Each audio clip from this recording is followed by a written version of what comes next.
if you don't want to. I like it. Yeah. It's up here in my head. This is the first podcast that we're doing in the daytime. Actually, I've done one. Yeah, you're lucky. Usually it takes about 3 hours before we actually get started. Sometimes we go till like 2 or 3 in the morning. I love it. We have Briana Evigan with us today. This is Jason Evigan's sister. Jason's been on a few times. Yeah. I love having... can you turn the TV down or off? I love having the Evigans on and Victoria. I love watching them on here. Yeah, because like they have very similar ways. I mean, I don't actually also like having... I'm open to like debates about stuff too, but it's nice when you can just go deep. Yeah. Because like last time I ran into you at Chumbo, you were like, we were talking about... We went into all sorts. But wait, no. What we were talking about? You were talking about the lion. Chase the Lion. Yeah. Book. Yeah. Yeah. Yeah. And I was just like, we just went right to all this rad, because life is difficult, and the game of life is competitive. It's like a rat race, and it almost seems like our society is like structured in a way for people to feel less than, so they consume. A lot of the stuff that we talk about in our meeting and in the Sermon on the Mount and in AA and is a lot. It has a lot to. Bro, you're missing your plant, dude. I'm gonna fix that right now. It has a lot to do with like not succumbing to that competitive, which we were talking about outside about like losing. So Billy's our plant guy. Oh my gosh, I love this. So he does missing your plants. Yeah, he waters indoor plants. You know, designs, helps you figure out what plant to put where, and takes care of them. That's what I need help with at my house. Yeah, I live in the mountains too, so yeah, he can definitely help with that. Yeah. I mean, that's what he does. Yeah. So, and it's also nice to get some Billy energy. Yeah. In your life sometimes. Yeah. Yeah. So how are you, and what were you doing today? I was doing my voiceover stuff and a bunch of phone calls, work stuff for the film that I've been developing in Africa, and good old therapy to soothe my mind and put it all on the table so I could be more clear about everything else in my life, basically. And I've been going to therapy for 15 years. Yeah. Probably, 18. Yeah. I sober 15, but a couple years of therapy before I got sober. And you love it. Yo, I mean, it's the best. Well, I wouldn't be doing this. I wouldn't be anything. I wouldn't be doing I wouldn't be the same person, because, for years of going to therapy, all he ever would say was, you just need to get sober. We can't really get anywhere if you're loaded all the time. Yeah. Finally, would you go to therapy? Yeah. I don't know what. Yeah. I don't know why, but like for I've always like, I feel like I've always just kind of known what I feel like a lot of people don't get, which is that everything in life comes down to like emotional intelligence and emotional stability. If you can't have that, you can't have anything worth having. If you're a mess in your head, I agree. And I just always wanted to be happy, so I'm like, okay, well, I probably should just go, and I don't really know what. I just trusted the process, I guess. I don't know why. I'm glad you did. Yeah, me too.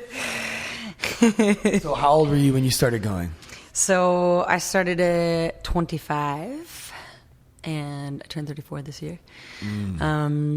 Yeah, and I went because I, got out of a long relationship. So one of the hardest things I went through was a hard breakup.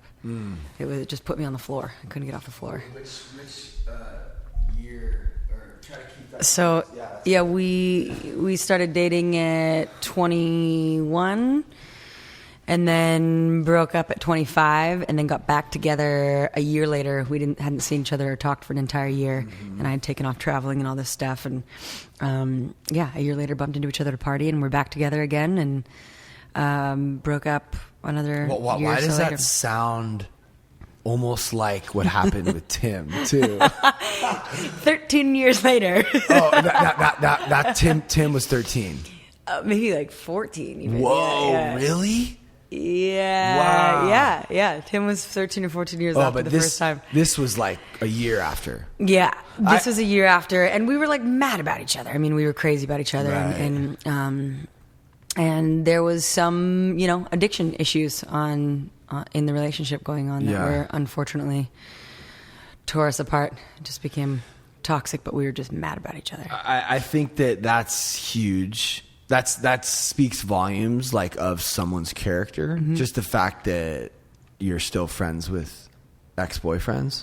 Yeah. I mean, he and I haven't talked in years, but... Well, whatever. Yeah. You got back together. I'm friends. Yeah. I don't have a single... I mean, I'm friends with all my ex-girlfriends, which is... Yeah, I think that's awesome. Cool. It's hard to, love Aliza, to death. Yeah. Alicia...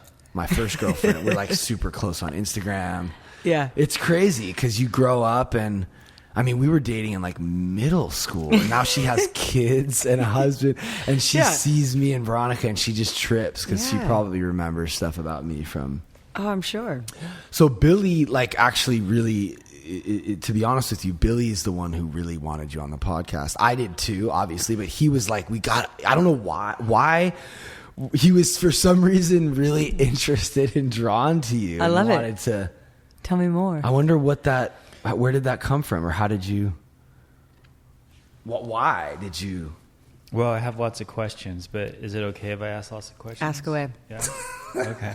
If there's something I don't want to answer, I won't answer. I'm just a curious person, but a lot of it has to just do with who's who and where'd you grow up and all this sort of stuff, and like your influences, and so like. You sure you don't mind? Go ahead. Okay. Yeah. So this is gonna sound weird, but anyway. You and Jason, brother and sister. Mm-hmm. You're his little sister. Mm-hmm. Do you have other siblings? I have an older sister, older than Jason. Who just had another kid or has two babies. I remember Vanessa. Yeah. I remember Briana when she was a little girl going to Jason's house for band practice. It's crazy. Yeah, she was just a little girl who I felt like had a crush on, like, probably some of the boys that were coming around and like. For sure. But she was definitely always like, she's super cute. She's going to be really pretty. And then to see her become the actress and to see you in Step Up. She's in Step Up too. She's the star of Step Up too. That's kind of like the thing, that's like the thing that the most people probably would know you from. For sure. But I mean, definitely not limited to that. I mean, that's like one amazing talent that Briana has is dancing and just being athletic. But she's working on something right now that's insane, like a film about like saving animals, and elephants. Yeah, anti-poaching film. Yeah, she's like honestly kind of like like a Jane Goodall. Is that her name? Jane Goodall? Yeah, I love Jane Goodall. Yeah, like she's obsessed with animals. And I sometimes I like to get some of the stuff out before we go because I just want people to understand. Yeah, because I feel like I was going to ask her a question. Well, you're gonna keep doing that, but. He's the mellow to my crazy, but you got to keep. I want people to understand who you are in the first little bit here. So if you want to like look her up. Yo, crazy! Talking about you. Did you know she was going to be here right now? Right? Because I told you, or yeah, Billy told me. Oh, okay, cool. Oh, it's all a mystery for Somebody me. Did. What is? Oh, and he's wearing my fucked shirt. Hell yeah, that's dope. This will never fit you. Yeah, so Briana's a wild child. She's everything, But like most of all, wild child. But most of all, for this podcast, like looking inwardly, spiritual, working on yourself, loving, caring. I feel like you get it. You get the secret to life, which is like live by certain principles, be a good person, right? Yeah. And everything else and that's kind of what this podcast is about. But do you want to just keep asking your questions? I'm always just a little paranoid because maybe I'm being a little personal or whatever. Also on this podcast, No, go for it. If I'm not comfortable, I'm saying I'm not going to answer it. It's fine. Okay. And it's a lot to get me we uncomfortable. try to do what other podcasts don't, which is go deep into do it. I'd rather go deep than all the boring questions about what I do on a day-to-day basis. I'm over it. Yeah. Like, I'd rather talk about how you felt in Africa just now and what you were struggling with. Tell you all about it. But we'll go into that later after you do your thing. Okay, or we can go in. So you and Jason, same mom and dad, or same mom and dad? And what kind of family do you come from? Just like I come from I grew up well. I had fantastic parents that were like together and loving and affectionate, and allowed us to find the things we actually wanted to do and do them. Supportive, like big time supportive. Super of art supportive, and stuff. Yeah, and there, it definitely came from a family in the entertainment business, but they never pushed any of it on us, and we all kind of found our own way into it. That's for sure. And I just like my dad made me a little tomboy as a kid, and I went camping every weekend and found lizards and loved animals. That much? And like almost every weekend? Almost every weekend. We'd go to Leo Carrillo. Oh, I love that place. Yeah, Leo Carrillo was like our spot, and I learned how to set up tents, and I was a total outdoors kid, soccer player, all that stuff. And my mom was just this wonderful, loving, affectionate woman that made me feel special my whole life, and even more so now. She and I have become really close in the last few years. Yeah. Wow, that's amazing. Yeah, I really lucked out. I always say like I scored landing in my family, being the last kid. Right. Yeah. And so did you go to college? I did, actually. I was the first kid in my family to go to college. Oh. I came from a private high school, which was, I hated it. It was terrible for me. I felt dumb. I couldn't keep up. I had tutors. I was barely passing. I didn't want to be there. So it was high academics. Yeah. Thing. Yeah, and I couldn't, it was like I felt like I couldn't learn anything there. And I hated what they were teaching, and I was bored all the time and wanted to leave all the time. I also smoked a lot of weed in high school, which didn't help. Just not wanting to be there, and half asleep probably during the day from doing that. So you felt like you maybe didn't really fit in, or you just weren't happy there? Or? I wasn't happy with the people, or there's lots of mean girls, and I had some pretty incredible friends and a really good time for a lot of it because of a few of my friends, but they were wild kids, and I feel like we were always getting in trouble, and everything was trying to get out of trouble, and it was just exhausting. And the academic part was tough for me, and it was, in high school it was all about getting into the best college, and I only got into Marymount, which was a 2-year college that guarantees you to go to a 4-year. And one semester in, I couldn't afford it, so I left and I went to LA Valley City College, and was paying for myself. You had to pay for your own school? Yeah. Why is that? Unfortunately, my parents weren't financially doing as well at the time. So that's part of the entertainment business.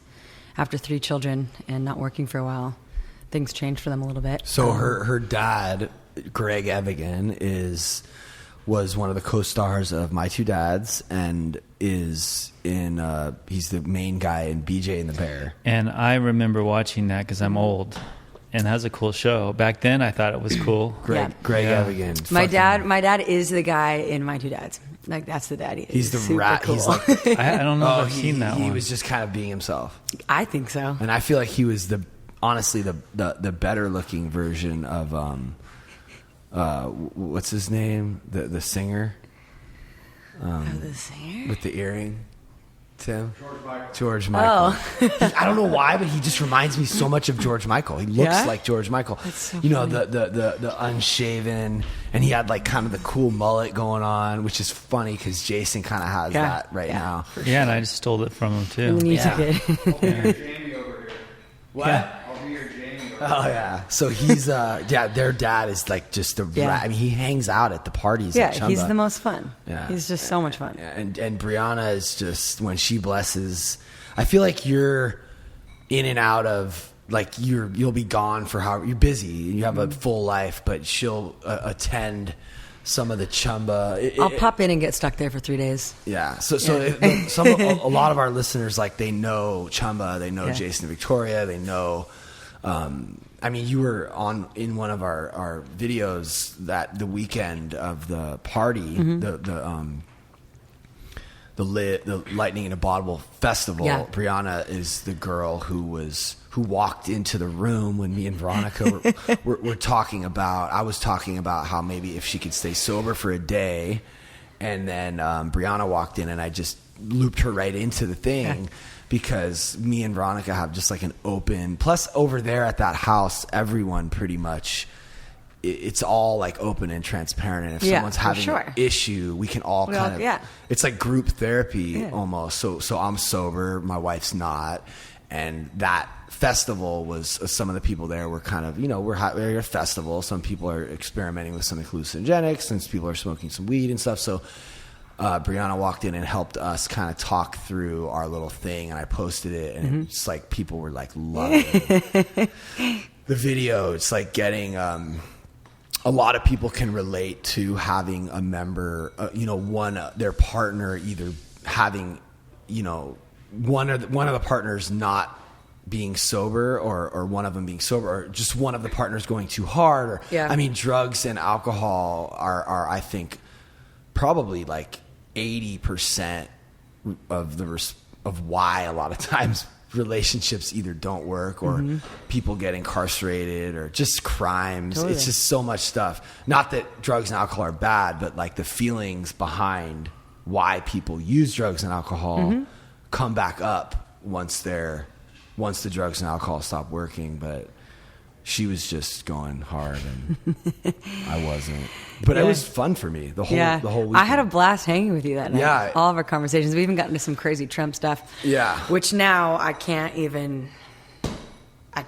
Remember I was talking about that night. I was like, something about it when I look at his face, I just feel like sad for him. Like I just see like the little kid in everybody especially if I don't like what they're talking about, or if I really don't, if I don't agree with it. But you're saying now you can't.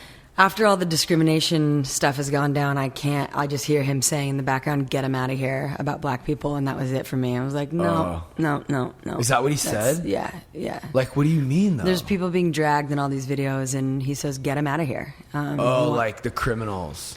I mean, they're not criminals. They're just being completely abused, and it just made me sick hearing our president say that stuff, and it kind of not that I ever liked Trump, but he's human. Yeah, I don't really know what you're referring to. Yeah, did you see 13th or any of the documentaries like no, Dribble, Shut Up and Dribble, the NBA one? Yeah, there's a bunch of docs that came out, and I binge watched everything in a week and just tortured myself and educated myself of a lot of things I didn't know, and it was just brutal. Well, but those are.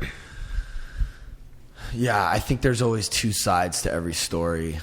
Absolutely. Right. I mean, all the stuff I kind of learned in that week was that there was never a foundation, and of course none of these systems work built on a broken foundation. It's just so disappointing. And it's coming from like a long, like I just listened to Jon Stewart on the Joe Rogan podcast. Jon Stewart's like the illest, by the way. He started the whole, he's kind of he was the beginning of the whole like news/comedy, which kind of gave people... It helps. It really the comedy. Helped. Yeah. And for sure. And he's talking about how, the race thing is huge, but underlying that is this issue of class and like the money, the class, the way that our structure, the way that we've structured the economy and who it benefits. It's all broken. Yeah. And it all needs to be started over just from scratch, I feel.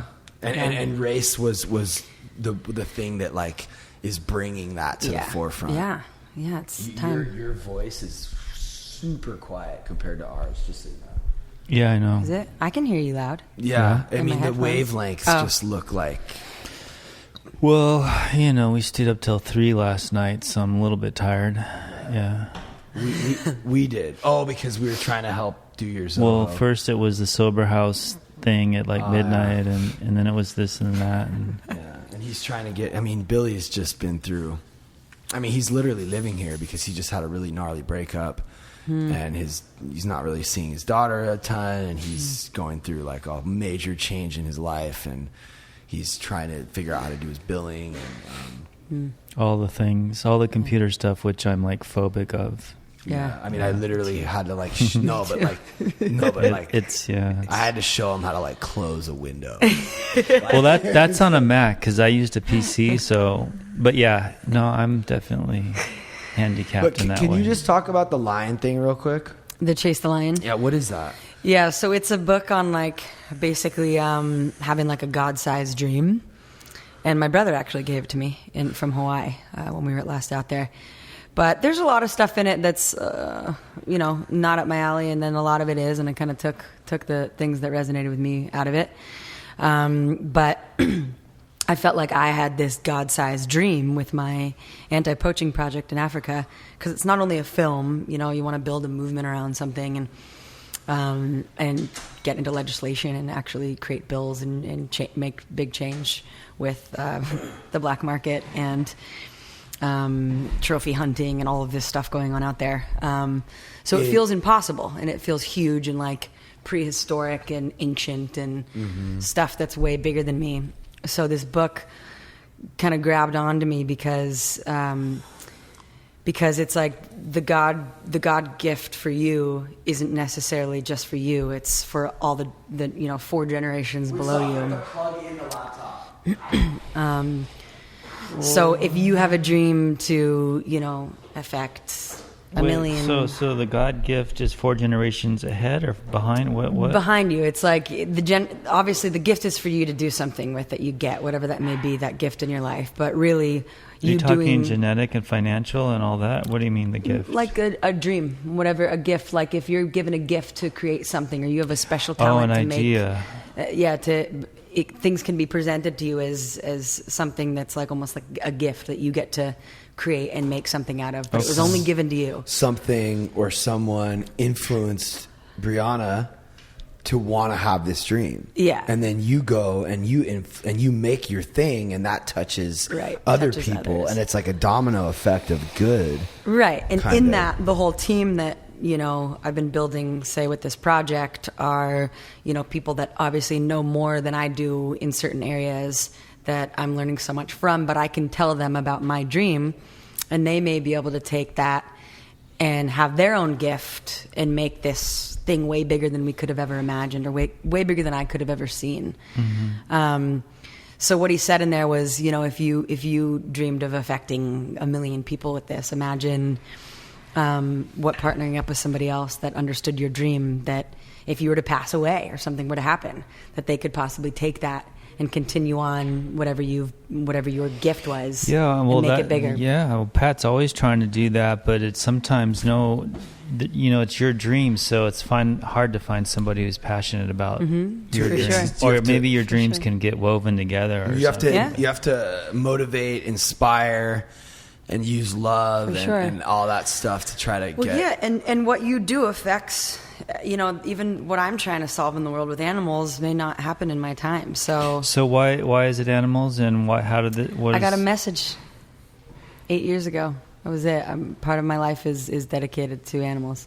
A message from who, where, how? From God, for me. And a thought, and a dream, and a book, and how did it come? A ton of different ways. Basically, I had the experience of I'd gone on a solo trek through the jungle in Bali, and this is when I was 25. What do you mean, all by yourself, or with? Yeah, by myself. Yeah, I do a lot of solo jungle trekking and so gnarly and so gnarly. Like, wait a minute, isn't that dangerous though? I mean, you don't have a person kind of looking out for you. Well, I had somebody that I had paid to carry my tent and my gear.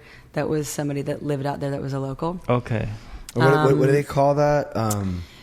They're called.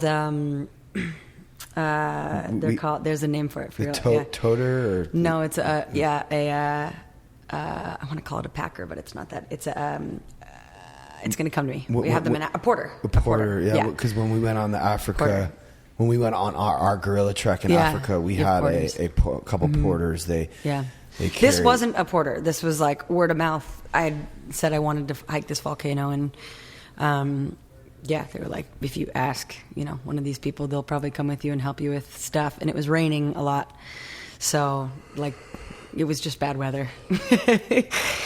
And I went in and hiked for 3 days. And then this guy, we didn't speak the same language. So we just laughed a lot, and I was crying a lot. And, Wow. And then Why were you crying? Because I just lost the boyfriend that I was, devastated about. And it was the first time I didn't know who I was yet at all. So You went to Bali alone Mm-hmm. just to like find yourself. Yeah, I had 3 consecutive dreams about a place called Bali, and I was like, Oh I'm going to my go God, there. that's so gnarly. And that therapist, my therapist now, she was like, you should go. And I was like, what do you mean? She's like, I think you should book a ticket and you should go. You've had 3 dreams about it, just go. So I went for 6 weeks. And, I lied to my parents because they were so worried and pretended I had all these places to stay. And I booked the one first place that I was arriving at so that I could give my mom an address of where I'd be. And then every 2 to 3 days I switched places. And Were you not afraid? I was not. I really was not. Did you not run into trouble at all? Not once. No. Yeah. And after the 3-day check, the guy that had carried my stuff and helped me set up every night, he at the end they have drivers out there that do a lot more. They'll drive, they'll come with you, they'll take you wherever you want to go, and it's super cheap. So he took me after the 3-day of hiking to this place called Uluwatu, which is a temple there. And then he pointed and told me to go. I was like, what is it with this guy? He's kind of amazing, Wow. he's a mystery man. Yeah. And he said, go. And I walked up this trail, and I saw this taped off area because of the weather, and I took off my shoes. It was super muddy, and I walked in where the tape was, and I just felt something calling me to go right. And I went, and I end up at this huge cliff with a 300-foot waterfall. And I just stood there, and it was still raining a bit, and I just saw fresh water pouring into salt water and my feet in the mud, and I had this crazy enlightenment moment for the first time in my life. And I Sober? felt dead sober. Wow. I felt like I was lifted off the ground just like an inch, and then this huge black bird just flies right in front of me, and it was very misty. And the bird, it was just this mist in the air, and this bird was like, yeah, you're being enlightened. Let me send you a bird too, so that you can get another sign that this is really happening to you right now. And it's hard to explain to people when you feel I felt like I felt the spirit for the first time. I didn't grow up in religion or churches and stuff. I just knew the word God, didn't really know what it meant to me. And and that to me for the first time was my first experience. Oh, that's God. That's the space in between us, everything that's invisible. The bird, the water, the trust in this relationship of you're safe, you're on this path, trust me. And I, started crying like crazy, but I wasn't crying. My face was just flooding. And I turned around and I walked down this path, and I'm realizing I'm walking down a path, and I'm like, whoa, this is so big. And I, the path that I just heard the messaging of just keep going down the path. I got you. And I walked up to the car and looked at the guy, and he just, he was like, Wow. Yeah. And I was like, oh. And then even that night, I was laying on this little day bed outside. I checked into this meditation studio to learn how to meditate that week called White Lotus. And I met this amazing silver long-haired woman named Sunday. And she welcomed me in the greatest way. And I was laying out in this bed, and I felt really lonely all of a sudden again. And I was like, wait, I just thought that whole feeling was you're not alone. And the minute I thought about feeling lonely, I hear just the hissing jungle, all the insects came to life, and I remembered I'm not alone at all. And I kind of started making conversations and making up stories about what all the insects were talking about, and just seeing the earth breathe. I felt it. So this lady spoke English, the one... Sunday? Yeah. Yeah, she was from Italy and moved to Bali okay. 18 years before this, yeah. Yeah. Post. So that was Wow. the first, first big... so this is the message, one of the messages. Yeah, that was the start of it. That's an amazing story. It really kind of lifted... I mean, I could feel it. Yeah. Yeah. It gets me excited too. So now you're making like a G.I. Jane kind of like rebel story about saving the elephant tusk. Not really anymore. So the story I told you a while ago has changed a lot. But you're trying to make a movie. Yeah, we're making it. You're making a movie. Yeah. And it will be in like Netflix. Well, we'll see what happens with COVID. We have no idea the way everything's changing. But right it's now, going to be a movie that like people can like. Yeah, I want to get it in the Academy, and we want to create this entire docuseries around it with like these 8 tentacles of these octopus. I see like these legs. Whoa. Where we can go in and like one episode can be called like You Can Cook in My Kitchen, and you go in and like meet they'd be called go-go's, grandmas in Africa. You go meet a go-go and you see like her cooking life and the children, and you just go into people's real lives in Africa and get kind of a bit more of an uplifting sense. So you have you have a movie. I have the film, yeah. And it will be called Charlie. Yeah. And then you have other short the docuseries we're just starting to develop around it. It will be kind of like a documentary about how you made the movie, sort of, but not really. There'll be some slivers of that, but it'll mainly be about the communities and the people of Africa. How will it be linked to the movie? By you? Yes. Wow. And putting the team together. It'll be basically a part of the Impact campaign. I love that. I don't think is there any example of something like that that's been done before? Not that I really know of. So that's rad. I love, see, that's how I'm thinking about stuff I'm doing. Yeah. I can't really compare it to anything else because I don't really have, and I think right now, given like the landscape of like social media and like how, different, you have people that are, for lack of a better word, influencers or famous, and you can't really put your finger on like who is Joe Rogan? Like who is Briana? Like you're not just an actor or a dancer or a yoga. I think right now, because of the internet and our ability to reach people so quickly and develop and be such an instrumental part of building our own brand online, people are capable of doing so much more. And people like you and me and whoever else, Joe and a lot of other people that I really like, Gary Vee, and it's like we've never seen this kind of thing ever, where like you can kind of reinvent. Yeah, absolutely. Whatever you want and do whatever you want if you have that vision. So I think that's fucking rad. Totally. And my whole thing too with like all the travels and everything is when you see like so much of the darkness when you're in all of these other countries, and we have huge cultural differences, and all of these things come up where you have to be careful. And for me, the whole thing is like, where's the change of heart? Like, where do you go in and meet people and connect with people and see people's hearts change, and by experience and watching each other together and really deeply connecting with people. And that's kind of, part of what can go into the docuseries around the film. Yeah. And you can use it as promo stuff or episodes or something to promote it, or just really the impact. Like we want to make So you're going to be shooting the movie, and then while you're out there shooting the movie, you're going to be also getting other. Yeah, I'll have a team going out and we'll have episodes actually drawn out and what they're covering. But you'll be shooting the movie like before, after, or during? During. Huh. Yeah. Because I don't need to be a part of it. I don't need to go to every single place. Right. I just want to be able to come up with the episodes with them and make sure they're, everybody's being treated well. Yeah. All right, I have a question. So the movie's about poaching, and the docuseries is about the culture, the people, in the communities. Yeah. Okay. Yeah, it gets into the townships, and it's still really, really early development, but we have a pretty cool outline that I'm excited about. Well, I keep thinking about the poor penguins.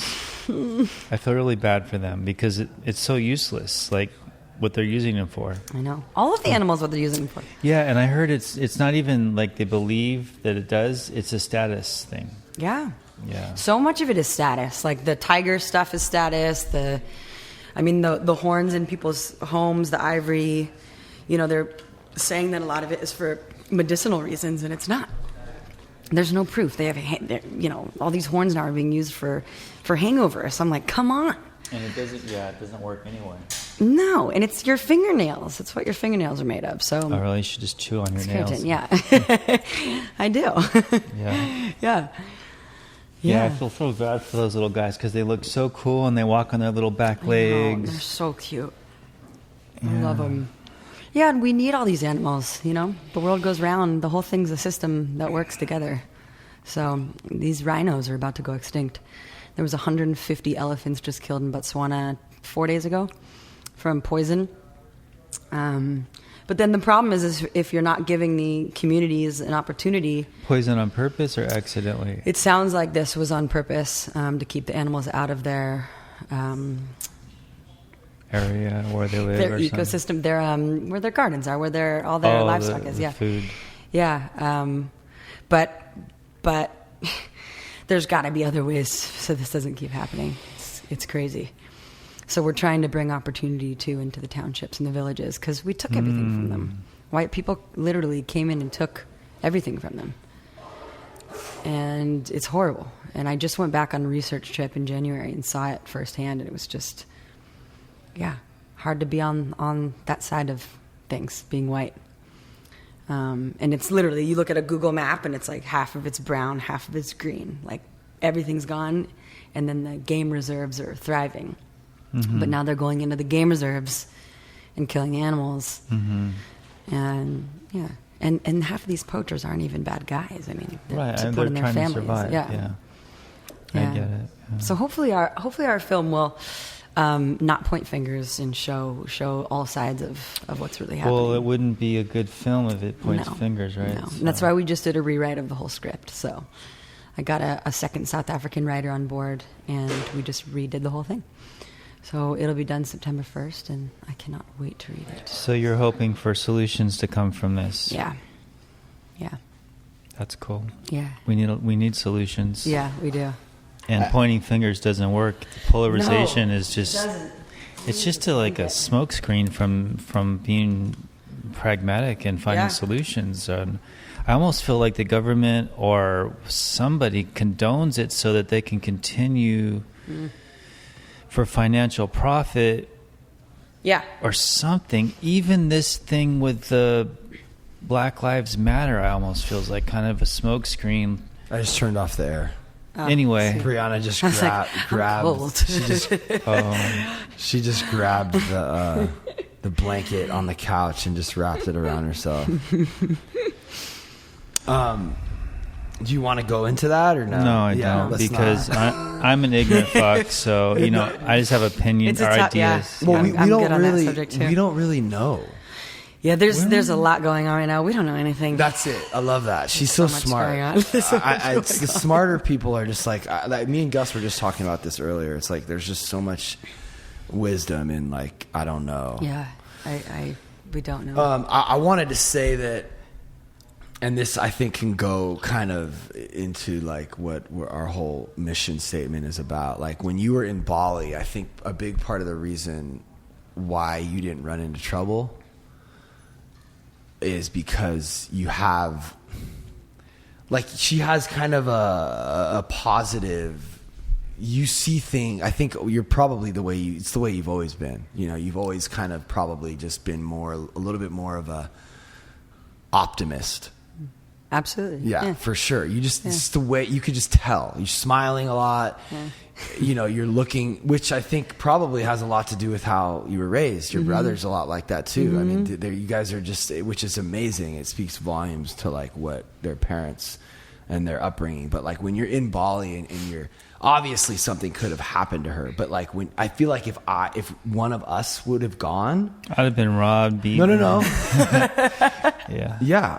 We would have ran into a lot of probably trouble. Maybe not, but I'm just saying that when your mind is, when you're being agitated and bothered by little things, which is how kind of we are naturally. And then people pick up on that shit. Yeah. Then you end up just finding trouble finds you. Yeah. But you were probably right next to trouble. Oh yeah. And you just went around it. There's definitely the listening to your gut, and on that trip too, I didn't drink that whole trip.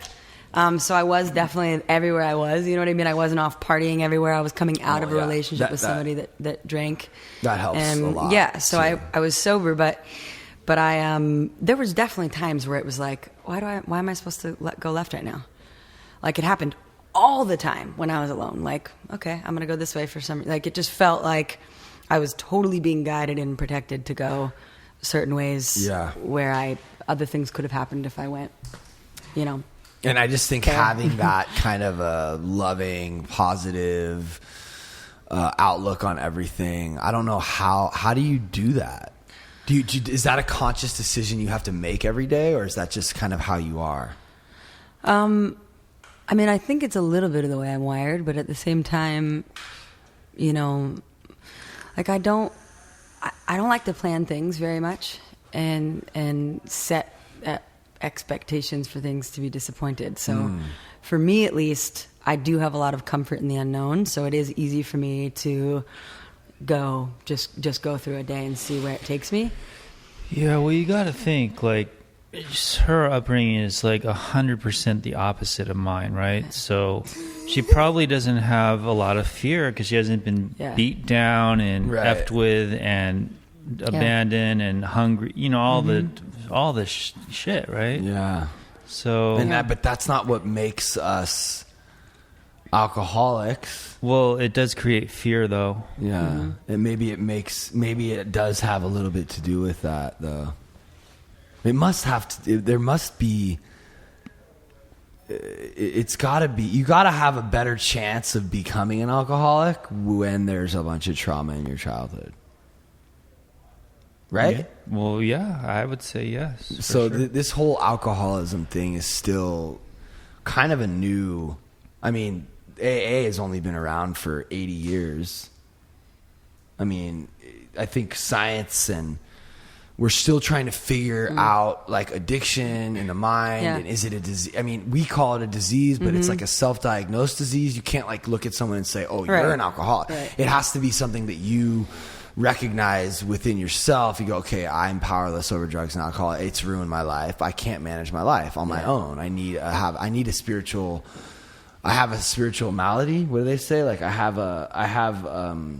a deficiency, and it has to do with like a lack of spiritual. You say it's a spiritual malady, yeah. It's a spiritual malady. So really, the only thing that can relieve me of this disease, this insanity, is God or a power greater than myself.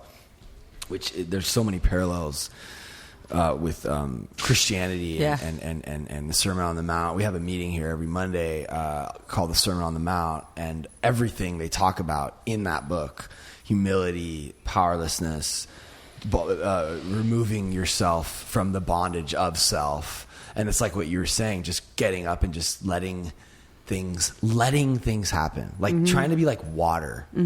Water, just like a rock comes and water's just like, I'm just cool. Like I'll go right around it. It's like you just flow. Yeah.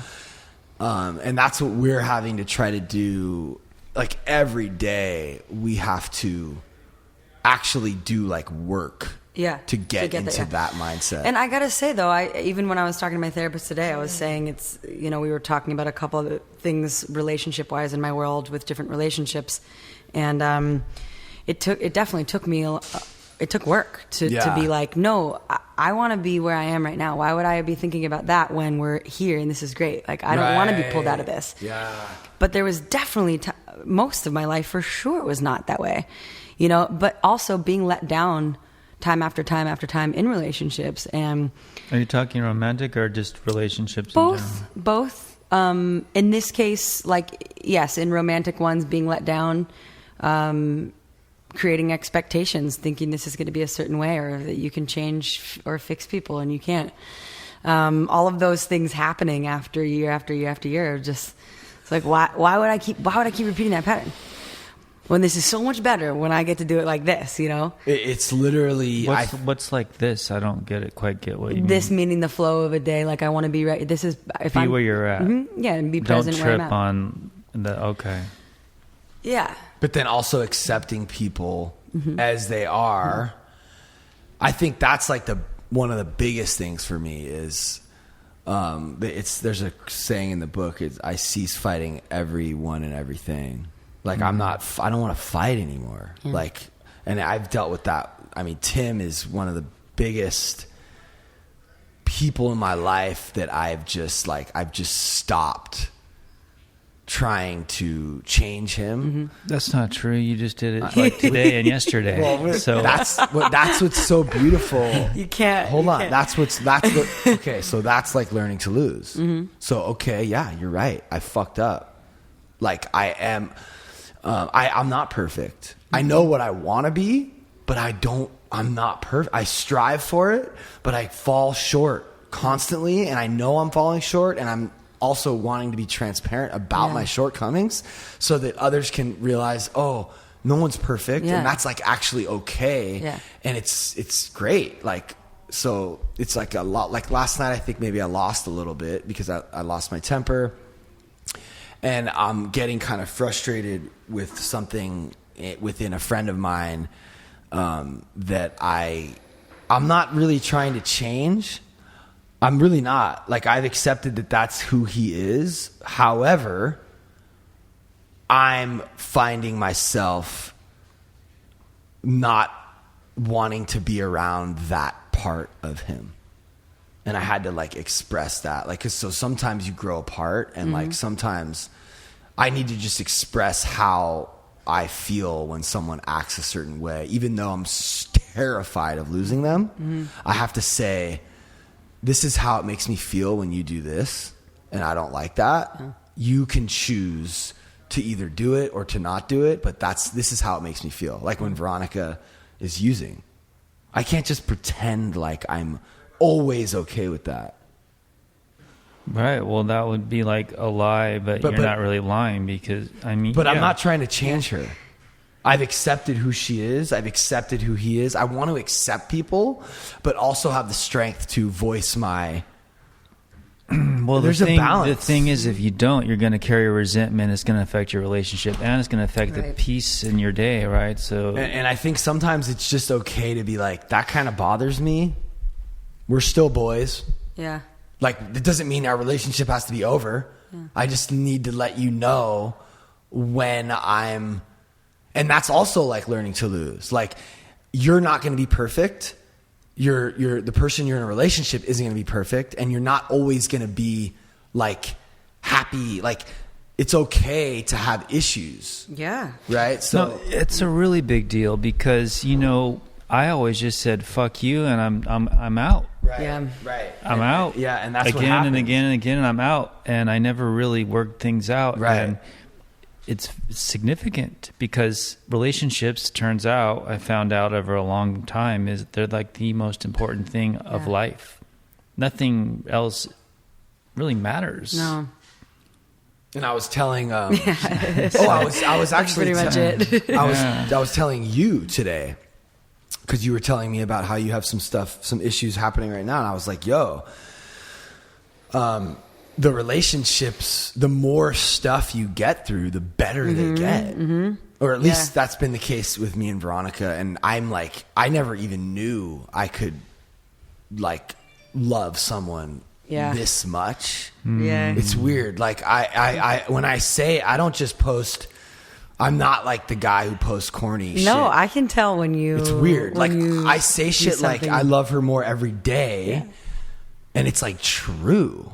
But we also like fight sometimes, and we get on each other's nerves. But I think it just requires an incredible amount of humility on my part, for sure. Because for me to notice my parts, and for me to notice where I'm not perfect, it's like very hard for me. Yeah, I've developed a really strong, good relationship with this little doggy right here. Yeah. The unconditional lovers. He's my buddy, man. He just pushed up against your foot. Yeah, he's got to be touching you. Oh, I love it. Yeah. So what about you? Like, what were some of the struggles that you went through in Africa as it relates to like emotional stuff with people and learning to lose, and just kind of like surrendering your will, or I don't know, anything that you kind of... I mean, I don't know what, every time I go to Africa or Asia, I just feel really like full, and then I come home and feel like I go through 2 weeks of depression and just like don't know what I'm doing here, and LA feels toxic and the entertainment business is toxic, and it's all of this. Why? Well, I mean, you know, as an actor, you go in for auditions and you put all this work into stuff that you just never hear about or never get, and then until you get one. Yeah. And then that's great when you get one, but otherwise you kind of feel like you're waiting here, you know, which is part of why I started developing a bunch of projects that I'm working on. That kind of gives me this drive. Like, I want to tell good stories, not just be cattle getting moved through somebody else's world. Mm-hmm. Are you able to support yourself though through acting, or you have a bunch of little gigs and stuff? Or I support myself through acting. Yeah. Okay. It's still been a good ride for 13 years. Wow. But so you work fairly often then? Yeah, I work enough. It's slowed down in the last 5 years and became a lot more indie films. But I had a bunch of studio films in the beginning that kind of helped things out, and I set myself up right. Can you turn me down a little bit? Is that possible? Yeah. So but I'd say, like, I mean, just, you know, there's definitely something about traveling alone that, and on a lot of these trips, you know, there was periods that I'd be alone. Sometimes I'd meet up with people. I actually met up with Jace and Vic in Asia once. We kind of met up in the Philippines, met up again in a couple weeks. And I really like my alone time and meeting people. And I kind of like feeling the heavy sadness and the weird alone nights of watching people's lives go by and like wondering what their life is like, you know? And then if I, like, sometimes when I've been alone, I'll end up like on my, you know, motorbike and find some little village area with a family and end up getting cooked for and laying in a hammock with them. Yeah, when you're alone, it's a different story because you're invited in, but are you open to being invited in and stuff? It's a different thing. Plus, you're like profoundly lonely too at some times. It's different, yeah, for sure. There's something to that too, though. It's like you need to connect with God, though. Yeah. In that profound loneliness. And that's what I like. And that's kind of when the bombs go off for me. Yeah, and we keep touching this subject, which is my favorite subject, is, how do you explain it? The reason it's my favorite subject is because it's so hard to talk about and conceptualize and iterate, but it's that connection, it's that energy, like, you were saying, she puts out that energy and she didn't get messed with. She didn't have any problems. How much is that real? How much is that like a real thing? Or is, because everything's all statistics and it's always, it sounds wooey and new agey, but I always go to this, like, because there is, in my opinion, something, and that something can influence an individual's life. In fact, it's probably saved my fucking life since I was a little kid, right? Because I should have been dead probably 5 or 6 times before I even was a teenager. I mean, I drowned, crashed, you know, all the things, guns. And I feel like there's a connection, like there's a real thing, right? And so anyway, that's what I like talking about, and you keep kind of touching on it, which is neat. Well, Billy's one of your things is like how can it get deeper, and almost feel like a high, deeper, where you're you like you're when you're off the ground, like you were saying, like inch off the ground, and sort of weightless, and gravity is kind of a little off, and there's like you can almost feel the heavens in a way, like. Do you know what I'm talking 100%. Yeah. And it's happened quite a few times since that first time. Can you sustain that? Can it be sustained? Or can you conversate it into existence? Because I was talking to Jason about this too, and we both believe you can kind of. I believe when you get a few people together and you start talking, you can go into that lifted place. Yeah. And I think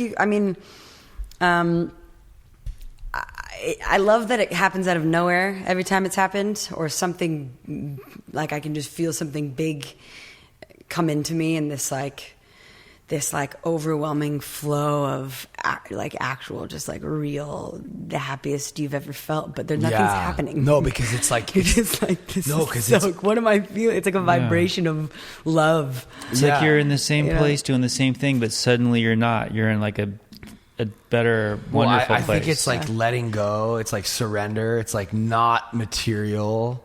Yeah. It's like no fear of losing. Like I'm always right. This whole day, I'm just like, I have like a ball and chain like tied to my leg right now about like this app getting shut down because this app has given me so much exposure and a platform to actually like spread this message, and it's been helping a lot of people, and I want to be able to do this for a living. I want to be and this app has been giving me like a real opportunity to like maybe you'll have to make your own app.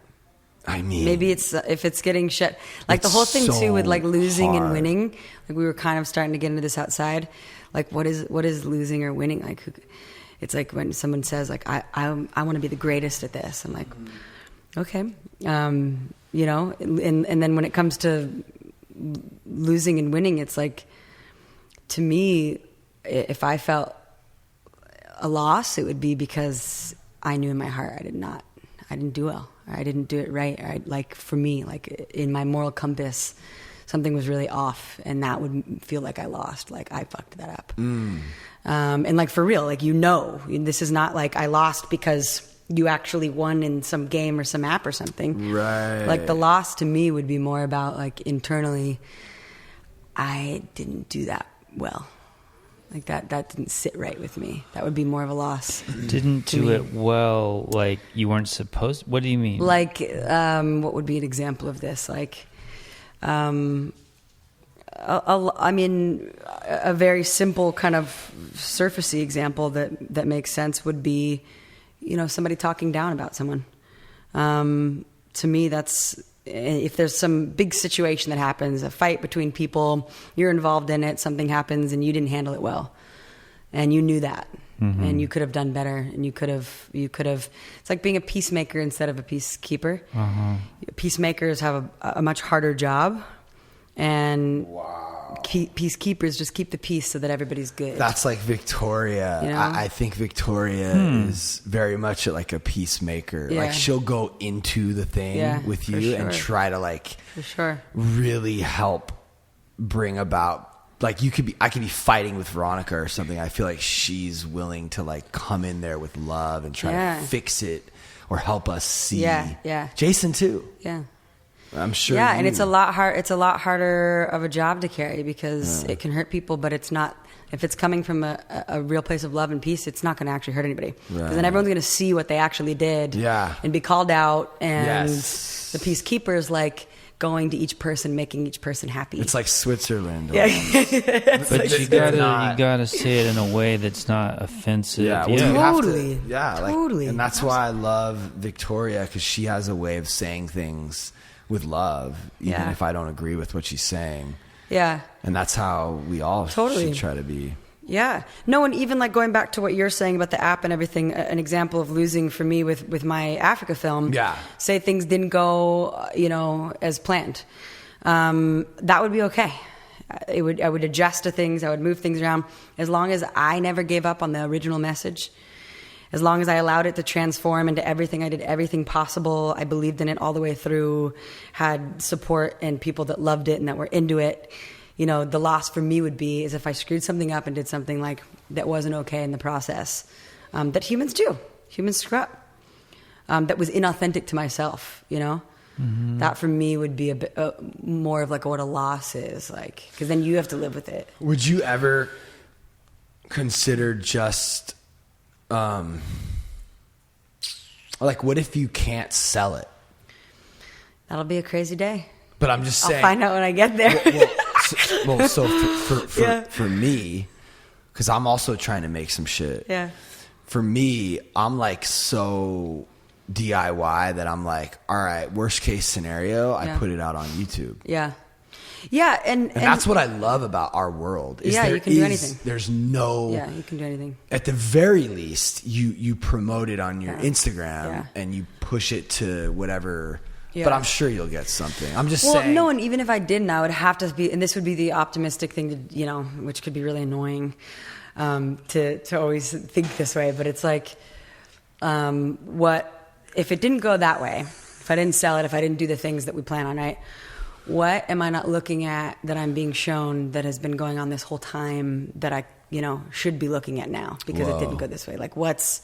Wow. Where am I sleeping in this process, and what could I which is why I said to you, well, maybe you're supposed to make an app. Maybe the whole thing gets shut down because you're supposed to create something. Or whatever. Yeah. I mean, that's what this is. This is, a podcast.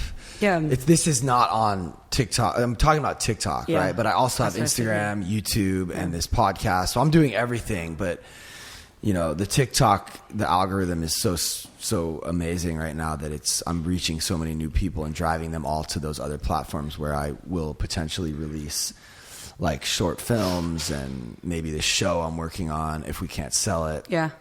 I just want to be able to have my own platform. Yeah. Which the TikTok's just not the place for that. Yeah. But it's where I'm being able to trickle. Yeah. I'm reaching so many new people on there. And I'm like, check this out. And it's more. We have more listeners on the podcast. There's more YouTube. The YouTube is doubled and the Instagram is doubled. So it's just like all because of TikTok. It's kind of crazy. Yeah. It almost feels like. Well, and also because of you. I mean, it's just a platform. Yeah, it is. But that's the other crazy thing is like, it's just a platform, but really it's not. It's like. No, of course, but like right now, it's like a pay to play world that we're living in. It's like. If you want to reach people without having to get suits involved or sell it and then which is like all of our dream, you actually can do that if you have put it out. A massive YouTube following. Yeah. Which is so difficult to get and it requires so much work and persistence and consistency. And it's like, that's like my dream is to have my own channel where I can release other people's films and my films and short films and podcasts and just like a network of people that are interested in this kind of content. But and the algorithm it's like you can post the most amazing thing and no one will see it. It's all because of an algorithm. Because every platform has an algorithm and the hashtags are important. So it's like we are in that world where if you want to reach people, you have to kind of play that game. Yeah. If you're not playing that game, you're playing the other game, which is like a political game, which is the game you hate about Hollywood. But right. And that's that's why I feel like I don't focus on any of it anymore. And actually my whole thing, even with rewriting our script, was just make the best story. Yeah. Well, cause you're the artist. The best story and then see what happens, But you're the artist, you're the actor, but you've also sort of become like the producer in a way and the creator where you're like, fuck that, dude. I can't just depend on others. I want to make my own thing. Yeah. And then once you get into the process of trying to sell it, I bet you're going to get, unless you have a really good person who can just make a great deal. And we'll see. Are you with what agency are you with? Or I'm with a boutique agency now called Defining Artists. And that's for your just for acting stuff. Yeah, I left the bigger top agencies and came down to a small one. What was the other agency you were with? I was first with Gersh and then APA, and now went to a really small one. Yeah, we're going to be releasing some new Hypercrush stuff, and I just recently talked to this guy Chris Allen at this it's a little bit of a smaller. They're called 1 RPM, and I think it's cool to have more attention at a smaller agency. That's what I needed. Yeah. Yep. Someone you can talk to who cares. Picks up the phone, they should. That's what they do. But the bigger agencies and corporations, they can only really focus on the bigger talents. Yeah, which is too bad. That should be changed. Yeah. They should have less client. They should have a smaller roster. Mm-hmm. Because there's so many amazing talents that probably get there's a little silver thing here you can tighten. that get lost in the shuffle just because not that one. It's like this. It's like a little coin right here. Yeah, that one. But yeah, man, the internet is just. Yeah, I'm not a fan of it. I know, but what if you could use it to reach people? Yeah, I'm working on that whole part. It's hard. Yeah. Like I get it. So you're not a fan of it, like just in general, or like what part of it, or like what? Oh boy, here like, we go. I don't have too much to say. Just I feel like. Yeah, but he does because he's the advocate. I feel like just for me, my time ends up feeling wasted when there's other things that But like for me, I want to be on the grounds doing the dirty work with my hands, like in these places, you know. So for me to be on the phone, making a video. I mean, I guess what I do love is taping things on trips and then bringing them home and editing to make content for sure. And then where do you put it? On, but I don't put too much time into that part. Just like off it goes. Yeah, but the hashtags. And see, I never even do the hashtags. That will actually get it in front of more people. Right. And I get it. I agree. It's fucking, I don't do that well either. Like, I just want to create. Yeah, you just want to do the creating part. But part. after years and years, even, I mean, we're talking about like a decade before I even started Ridge Production, making these videos, putting my heart and soul into all this work. And then it's like, 100 views. Yeah, totally. And it's like, like, let's just be real. We want our art to touch as many people as possible. I don't know why. I feel like there's a lot of people who want to pretend like they don't care about that. Yeah. But it seems like it doesn't make sense. Like, yes, I do enjoy making it. It really does fulfill me. But after you do that for so long, you're like, all right, I'm really wanting to I want to try to reach more people and be able to make a living doing this. Yeah, for sure. So there's so many good and bad elements about everything. And I try to just stay focused on, like, I'll sometimes just go through Facebook and I'll get shown things that like change my life. Yeah. Like, same. like Jordan Peterson. Yeah. And I keep, I like that kind of stuff so that I get more of that kind of stuff. Yeah. I mean, even just last night we were listening to Jordan Peterson and we were like, how could anybody deny? Are you a fan of Jordan? Do you have to use the bathroom? Yeah. Yeah, that's cool. I gotta go pee too, okay. What was the Jordan Peterson thing that we were, or anything? Well, what I was saying is just how can anybody argue with his argument is so good and he's not like pointing, he's not vilifying. Right. Ever. How can anyone like disagree or I don't understand what the issue is. Like, well, this is the issue. He's saying, first of all, he's not down with like the transgender thing. Well, he's not down with it, just all the words and shit. Yeah, I mean, why, you know? Yeah, but he also doesn't believe that a woman can be a man. Yeah, because a woman can't be a man. Yeah, but there's a lot of people who don't like that. And he happens to be the loudest voice when it comes to that opposition. Okay, first of all. Second of all, he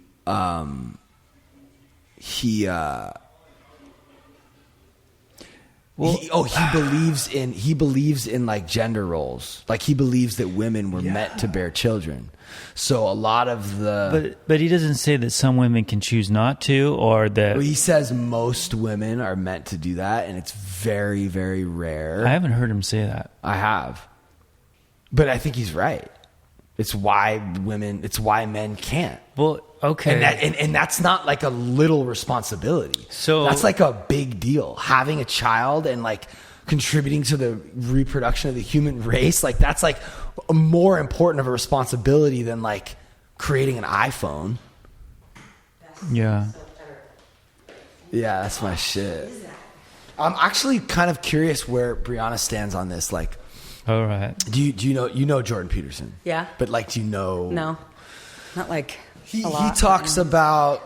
There's this one thing he talks about when it comes to women, and I feel like Briana could even be like the exception to the rule, because I think that you're a woman who was meant to do more, but I don't think. I think that, you know, men can't have children. Mm-hmm. So when women have children, like they have a like do you believe that most women, do you believe that like the responsibility of having a child and like bearing a child and raising a child is like enough for like a lot of women?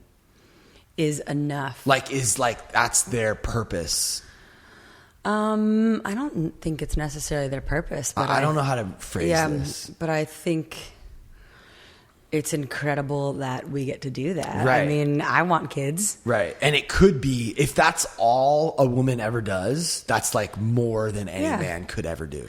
That's what he's saying. He's kind of, basically what he's saying is like, women were meant to bear children, and that's like insanely incredible, and that's the most important responsibility of any human ever.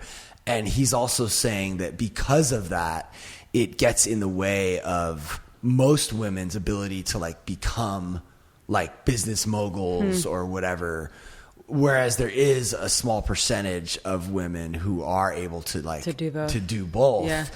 Or just to do the business thing. But, and I'm kind of probably butchering like how you're butchering it because he's so intelligent and he comes at it in a way that. Yeah. But basically the point is that like, what he's laying out is the foundation and the scaffolding of society and life. And he's arguing with these people that are just kind of like making shit up that doesn't make any sense, which you can't really do because if you don't have a foundation, it goes nowhere.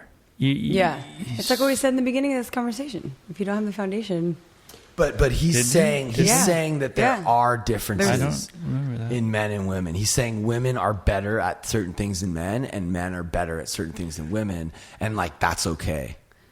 I mean, I think just humans, period, are each equally good or better or worse at things. Yeah, I think women can equally do certain things that men can do, and vice versa. Yeah, I mean, obviously the childbirth is its own thing because women can only have children, but I think it's more of a human thing than a man and female or male so thing. You don't think like in general women can read more facial expressions and are more emotionally intelligent than men?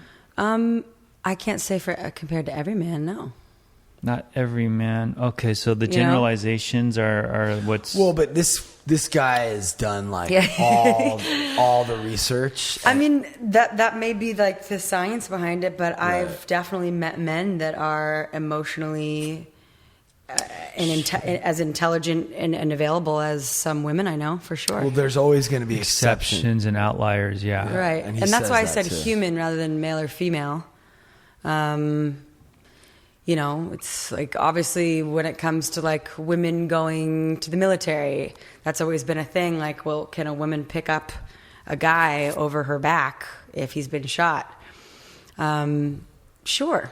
You know, it's not like the first, not all women can probably, but I think some women can. Yeah. Well, Sarah, our trainer, like does that. Yeah, pick up two people probably. She's fucking ill. Do you personally want to have children? I do, yeah. Yeah, I would love by like a certain age, or you haven't really thought about that? It's never been like the ticking clock thing for me, but now that I'm 33, like sure, if it was right and I was with the right person, I'd love to have a kid in a year or 2 or 3 or after you make your movie. After I make the film, that's like we're supposed to be shooting early next year, so once I get that done, I'm open to all the possibilities for sure. So, do you know Greek mythology? A little bit. Is that what was like the thing that you're well versed in, or books you've read, or spiritual Some stuff? of it was Greek mythology. We were like talking about Artemis that night, I think. Okay, what's up with that guy? Just Artemis, it's like this, it's like the woman with the bow and arrow and the girl. two wolves by her side. Oh, yeah. And that was stuff that came into my dreams a lot. And I'd have these really crazy dreams with like water and everything. My dreams, the colors are so vibrant. There'd be like this silver color in these big mountains, circular. Everything's always in these circles in my dreams. And I'd be walking around the mountains, and there's always be these 2 dogs following me, wolf dogs or wolves. And yeah, Briana's a big dog. Yeah, I'm person. a big dog person. When she came in here, she was like with Dino and Rami and the other dog. I just love them. And your dog Max, she has this like big. What kind of dog is it? He's a German Shepherd Rottweiler. Yeah, It's he's like my partner in crime. Max scared me at first, but then I found out he's really sweet. He's like playful. He scares everybody. Sweet. He's so like, sweet. Yeah, he came off the street. Wow. Yeah. So you have these wolves with you. So what's Artemis's like whole like story or whatever?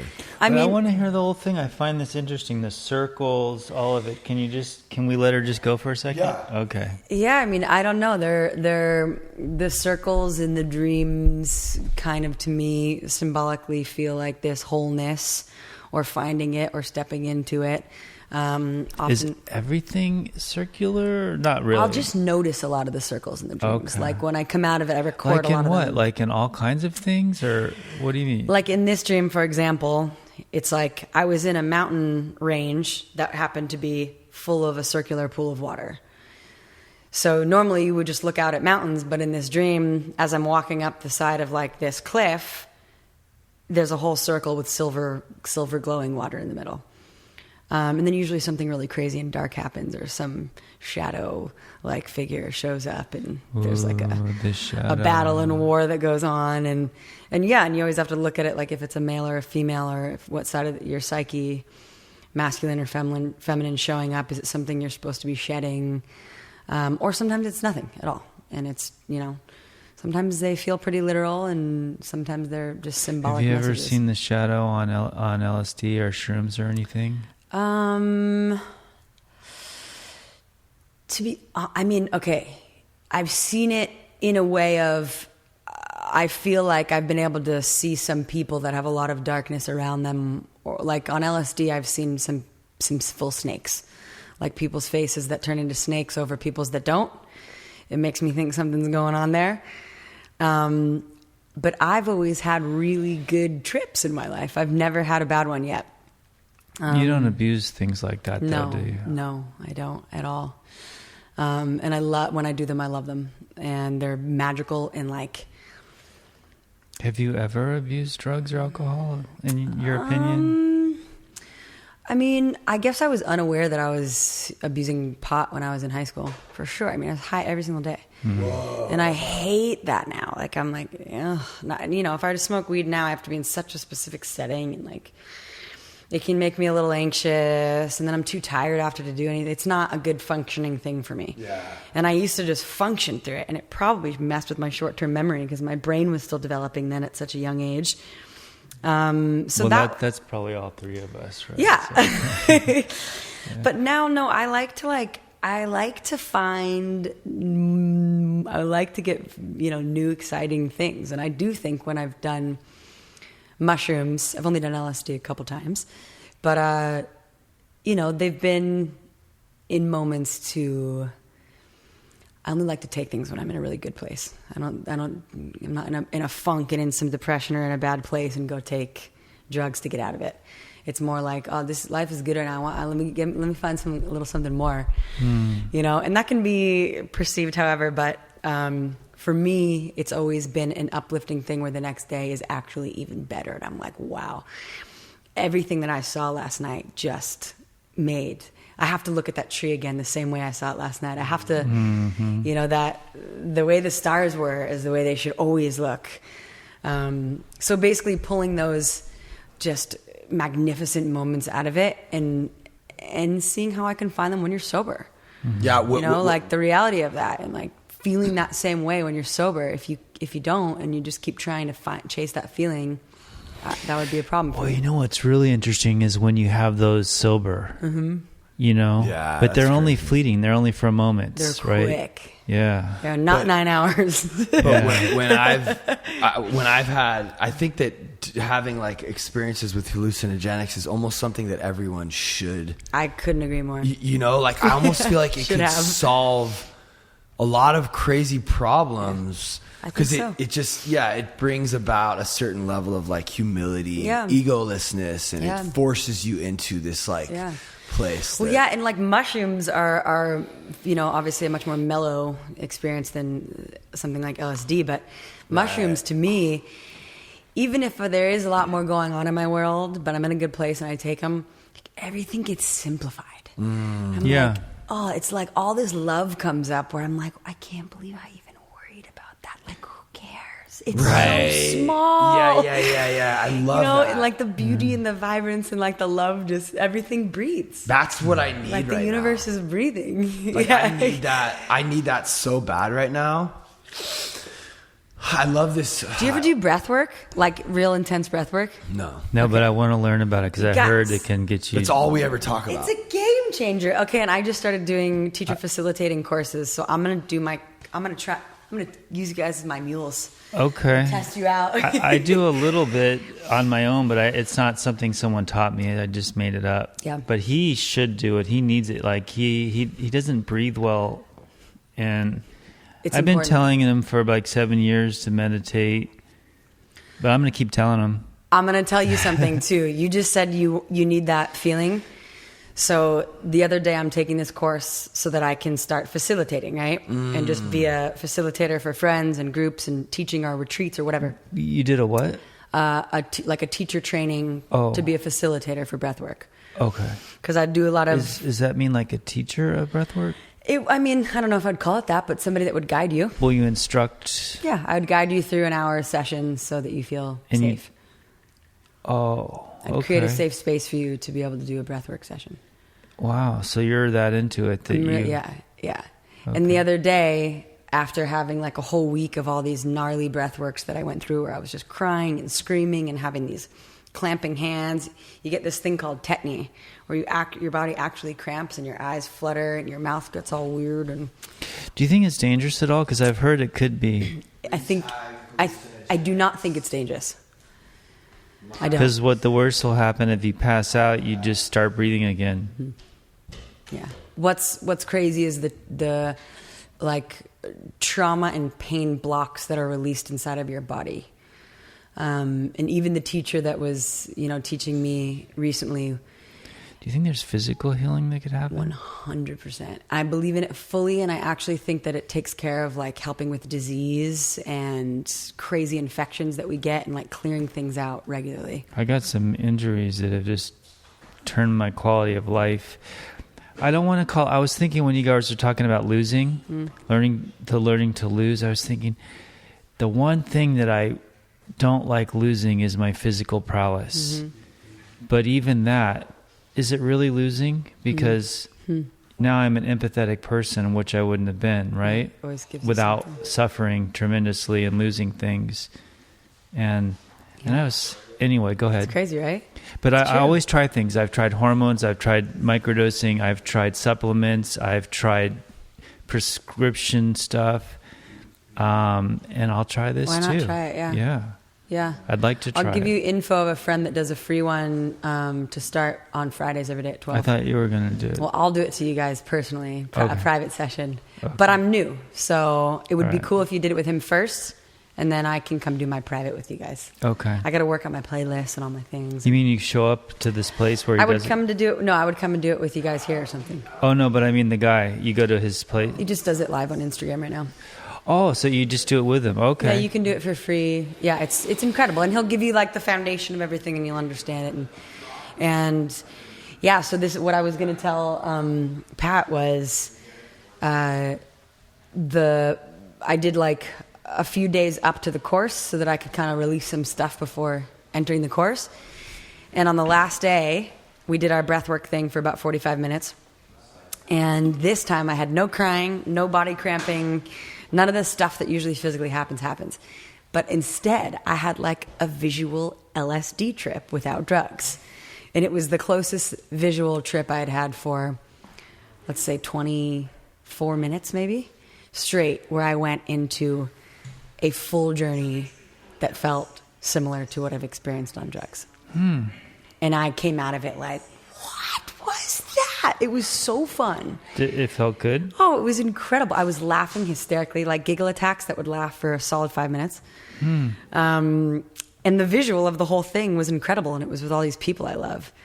And then I even, after all this funny dancing stuff happened, all these people I know got into this line, and we were doing this walk to the edge of this mountain, and then everybody started jumping off and was like flowing into this river, and then the music changed, and all of a sudden I became like a jaguar. The music in your head or the music in the studio? In the course. Okay. So they were playing something, right? and they take you on a musical journey too. And it turned into this whole tribal music thing, and I turned into this like jaguar, and there was a snake, and there was see, this is sober, and this is dead sober during breathwork, and I was like facing, I think, the shadows of myself, and then all of a sudden I turned into myself, and the 3 animals were in front of me, and it was me, my inner child, and the student inside of me. And lately I was saying, like, I just want to be a student right now. I just want to learn. And the 3 of us were facing these animals, and it was like this crazy standoff. And then I like walked away with my inner child, and all of a sudden I was laying in this mud being held by this tree, which like felt like the roots and like the hands of God. And the river was flowing through my neck, like cleaning out my throat, and like taking away ever feeling silenced, and like all these crazy images started coming up in my mind. And yeah, that was pretty much the whole of it. But it was nuts, and it was 24 minutes, and it was incredible. And I was like alive after. Oh, I felt so charged. I of course had like 7 more hours of the course, but you know, if I didn't have the course, I would have probably like run up a mountain and turned into a gorilla. Yeah. But you can feel that way without it. I'm just wondering if someone like me would have a dark experience. On breath work? Well, just... You might have some before you have another, but it's different every time. It's different every time. You'll never have the same experience. It's like a one-of-a-kind deal. Yeah. Interesting. Yeah. Cool. Yeah. There's this Janis Joplin lyric. Do you know Janis Joplin? Of course. Do you know the freedom's just another word for nothing left to lose? Yeah. What do you think about that?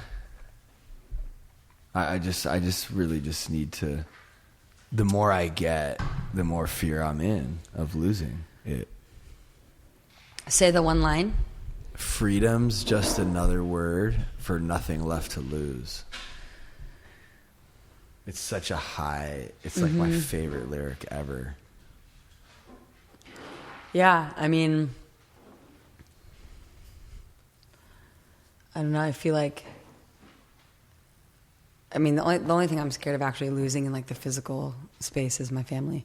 Right. So like that idea for me is, I'm not as scared of death for myself, but I'm terrified of going through. But you have real freedom if you don't mind losing anything you have, like your success, your house, your dog. I mean, the dog one is I can't even imagine. No, I already cry with him like now, and he's only 5. So, but I mean, imagine if we just weren't afraid of losing anything. Well, so I think the point of that lyric is like sometimes. Well, honestly, to be honest, the time in my life, you know, obviously since I became an adult, my soul was blackened by like the competition of like life. Because when you're a kid, you're just like running around. We were sledding on hillboards and like going on bike rides. There was also like a lightness to life. Yeah. And then it starts to, you go Well, to you also school. know the consequences when you're a human. Like if you go put a skateboard and you're not good at skateboarding into a ramp and you fall off of it, like you're probably going to break something. You know what I mean? It's like you don't want to get hurt. What is that? But how is that There's related? fear in it because I have fear about taking a skateboard off of a ramp because I'm going to hurt myself. I don't want to hurt myself. Oh, you're saying and when you're a kid, you don't. You don't because you don't know about the consequences. So, I mean, so forget about when I was a kid. Once I became an adult, the time I was the most free was like when I was in between Hypercrush and Ridge Production. I didn't really have. I was like, I had nothing going on. I was like, I had the least. Yeah. Because for men, I think a lot of it has to do with like success and like whatever career fucking thing. I was thinking of that because you talk about your ball and chain, and then mine is my business. Like that's my real ball and chain right now. I could just walk off into the sunset if I didn't have that and I didn't care about it. Yeah, it's just such a hard thing for me personally to balance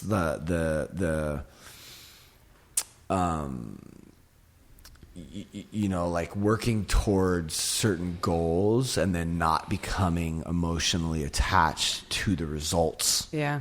And I'm sure you're absolutely, once you start filming this fucking movie, yeah, you're going to be emotionally attached, and you're going to be like, yo, like, and then all of a sudden you start getting into fear. I think it's just human. No, to, for sure. Like, for sure. I have to really, deal with like, loss. Like, it's a real thing, you know? Yeah. No matter what, I've had people say to me that have dealt with a lot of death, and I haven't yet. And I feel like when it happens, it's probably just going to, like, there's going to be a lot of it, you know? Yeah. I've been really lucky to not have to lose a lot of people. You think when it happens, there's going to be a lot? I do. I just feel like when it comes, it's like they're all going to be older, and I'm just going to start losing them left and right. Yeah. It's going to be horrible. Just because everybody I know is alive still. I'm like, I've only lost a few people in my life.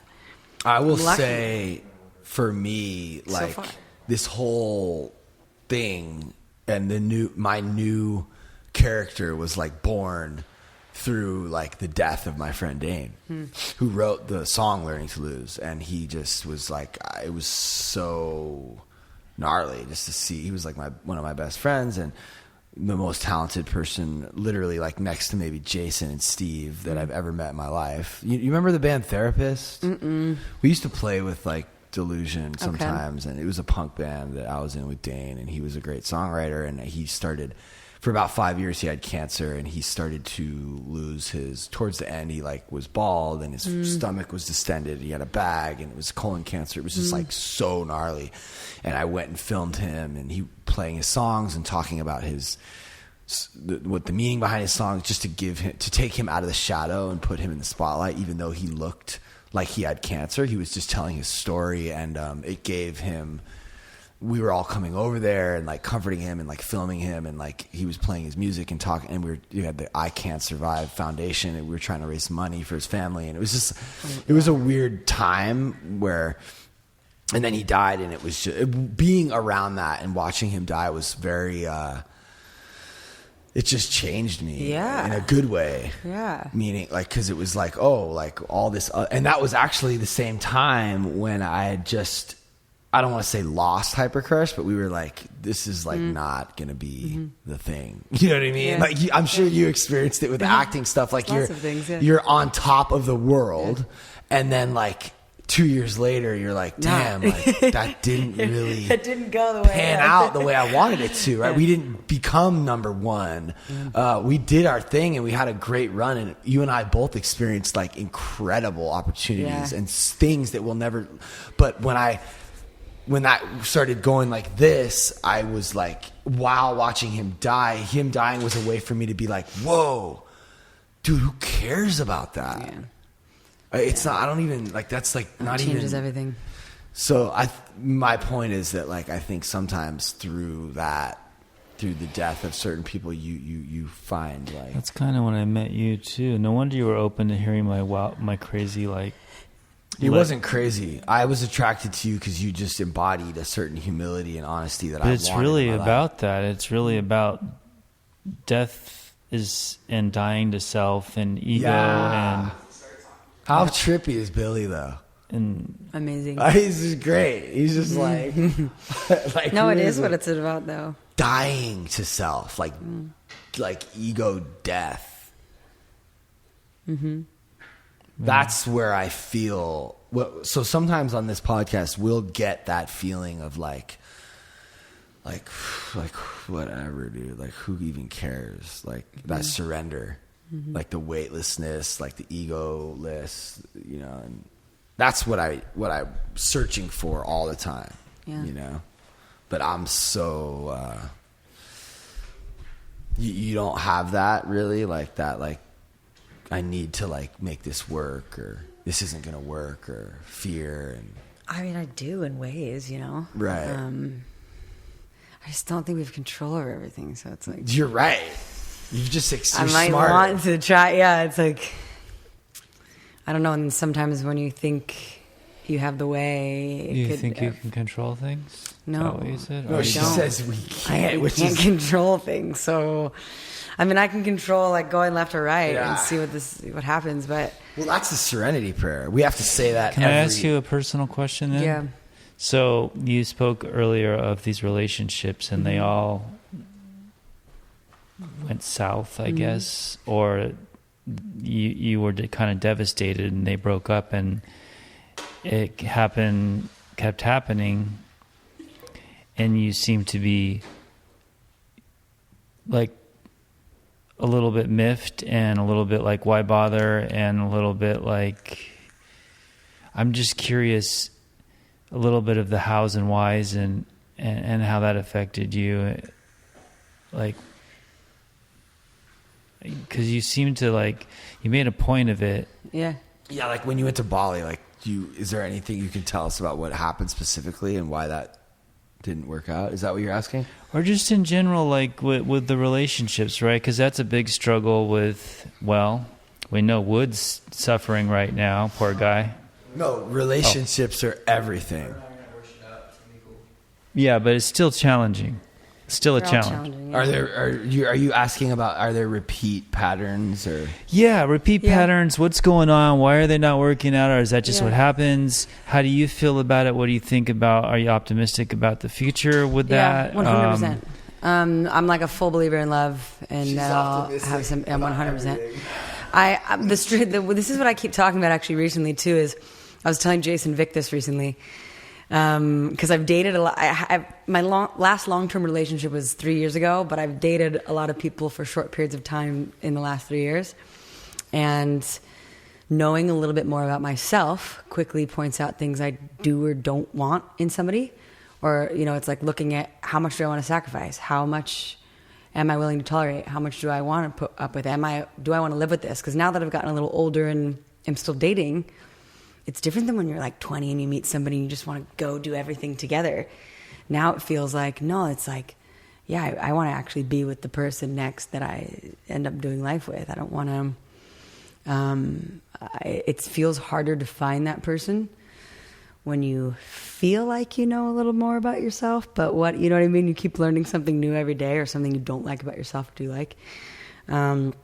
So I have full hope in meeting the right match. But do you feel like you need to have your own like independence? You seem like that. I do. Yeah. I just but I'm wired as somebody too that like needs space and to do my own thing. Veronica too. Yeah. And I was that in the beginning, and that's the most challenging thing I think about relationships is like the codependent thing. Yeah. Like that doesn't always work. I mean, I think sometimes I feel like Steve and Ange kind of have that a little bit where they're like always. Well, and that has been a thing for me. If I get that from the guy, that's really hard for me, and I usually end up leaving. Because you need from the codependency thing. Well, the guy needs to make me feel like they need me. Right. I'm suffocated and I'm out. So with Veronica and Briana, and I think with Jason, and I think with me, I think with a lot of people, like you need to be able to let your girl just like do her and support her, even if that means like you're gonna be traveling for Redken. Like Veronica was on the road doing hair show, becoming her own,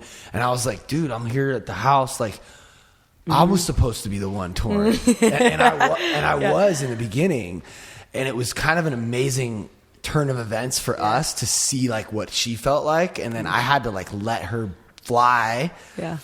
And I'm so lucky and grateful that she kind of came back and didn't end up having this touring life. Well, and you giving her that freedom and knowing, like, when you love somebody, you actually set them free, not cage them or hold them down. But that was hard. Yeah, for sure. It's hard on both sides. But you also need to be able to like say, like, this is something that I learned in therapy, which is really hard. Is like you say this, like, I support you, I'm proud of you, I believe in you, but I feel lonely when you're gone, and I miss you, and it hurts to see you leave. Like you can have both, okay. But you can have both of those feelings. Yeah. And when I'm alone, I'm struggling with my own codependency stuff, but then also while also wanting to support her.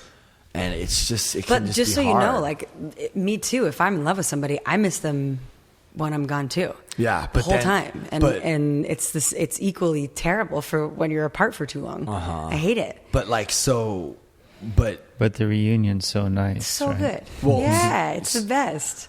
And you want to miss somebody. Like I always say, like if I don't miss somebody, walks out the door, this is a problem. So you're like, thank God he's gone. Gotta go. I feel like you need a guy that's like doing shit. I do. And for me, because you're doing shit. If we both have our own lives and we get to do this, to like meet here and always be doing this, like that's I like that. Yeah, you're not gonna marry like a homebody that's just gonna be like the stay-at-home dad. No, probably not. You need a guy who's like fucking passionate. You have like and 3 babies strapped to us climbing mountains. Pretty much. Yeah. I don't know though. Like I feel like we also grow up and you're right that we don't know, and like anything could change at any moment, or I could meet somebody and be completely everything that I thought could be out the door, and I could meet somebody and be like, oh well. I don't know. There's a lot to be said for a homebody. I think, probably because I came from like, no stability whatsoever. So for me, it's really nice. Yeah. To just have the same, and work on your space and. But have an open. It sounds like you have an open mind, which I think is what everybody needs. Yeah. Like maybe tomorrow you're gonna wake up and be like, I have no idea. Oh my god, I just want to be a mom. Yeah, no, and I actually believe that like tomorrow really is an entirely anything can happen. Like anything in your entire life could change tomorrow. I mean, bro, everything that I want and I have today is like something 10 years ago I didn't think I would ever. For sure, yeah. And also with the homebody thing though, like I'm completely introverted in the way of I have to go home and be alone for like 3 days to get charged to be able to be around people again. Okay, but I'm that way too. And he's an extrovert. He like gets charged on people. I need to like rest after a while. Okay, but have you ever felt that way like with someone? Like I need to go home and be with someone, like your significant other, or you have to actually be alone? I've felt that with partners that I've wanted to be with them. Yeah. Like, but I do you can't wait. also need to be alone? More so lately, just because I haven't had that with a partner in a while. Have you been with someone where you don't? I'm just trying to. Yeah, I've been with someone where I want the two of us to go, and that's enough. For absolutely. you being away from society, kind of thing. Absolutely, yeah. The guy that I was with for all of my 20s, basically, 100%. I loved being alone with him, and loved our quality time's my love language. Yeah. But lately it's been different, probably because I'm not as used to being with somebody as regularly. So it's a little bit of a shift for me, and I always have to soften my heart and be more gentle with any man I'm with to like make sure I'm checking in and not like being there for them fully, like not checking out because I have my own weird shit going on. Like, and how do I split the balance and show up for you too, but take care of myself? And that's what makes relationships better and good when we like grow together and we sacrifice, and then all of a sudden you're like, whoa, this is better than it was. And I want to grow with somebody, but it has to be worth it. And if I'm getting too tired and drained and dumped on, it's like then I feel like I'm doing all the work, and I got to a place now where I don't want to do that anymore. Yeah, because I have a great time alone, but I want a partner to do life with for sure. And I'm sure there's tons of things that will continue to come up for me that I have to figure out with myself to continue opening that door. But yeah, it's not easy.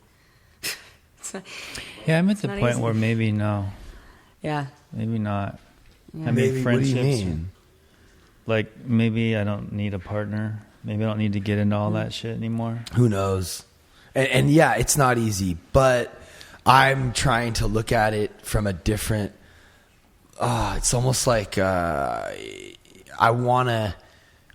changing how I look at the things that we call hard, right? Where I'm almost like excited to figure out a way that me and Veronica, or even me and Tim, or any person I have a relationship, I'm almost excited to figure out a way to make that work better. Yeah. And it's almost like we're a unit, and it's not like me versus her. It's like, okay, we have this issue where I wake up late and you wake up early.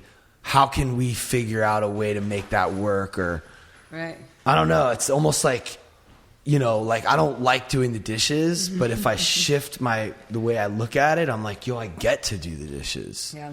So I'm trying to change that narrative about a lot of things in my head. I hate traveling just because of what it became with the Hypercrush thing. It turned into this thing where I'm like, I dreaded it. I was like, now I got to go to the fucking airport and we got to do the show. And then after the show, we're going to go right back to the airport, red eye. And I have to deal with promoters and people drinking when I'm sober. And it was like this miserable experience. surrounding traveling and a dream that was like slipping away. And I was like, now when I have to go get on a plane, I just have this narrative in my head and I like hate it. I'm so scared of it, but I think we can change those narratives. Absolutely. And like, I agree. it doesn't need to be like work. Like I think a relationship can be fun, even the hard times. But I mean, whatever. It's when you're fucking fighting and shit. It's yeah, it's work. all right. Good talks. Good talks. We'll I was have gonna you say on. I should probably go home soon. Yeah, we're good. We're approaching 2 hours. Nice. And that's a good solid number. And that was the fastest 2 hours. Yeah. It's nice hanging with you guys. I love that. Like you did. She's so dope. A lot of people will come and be like, "What are we going to talk about?" Or I hate knowing too much. it just jump goes. into it. Yeah. And we Then you touched- prepare things and it gets all weird. We touched on so many cool things. Yeah. And we have the majority of my followers and listeners are women Cool. now, which is kind of crazy. It's like that's just another thing I never thought It's would like be the 98%. 90% women. Yeah. Well, because I think More a lot than of that. men don't want to be talking about feelings and relationships, and Yeah. a lot of women are wanting the man to get sober or Yeah. whatever. Yeah. I don't know. I don't Totally. know No, why. it makes sense that you'd have more women. I get that. So God, that's one way God has like forced me into seeing something Yeah. that I didn't see for so long. But thanks, Briana. Yeah. Good Thank stuff. you. Thanks everyone for listening. Night. Good night. Closed.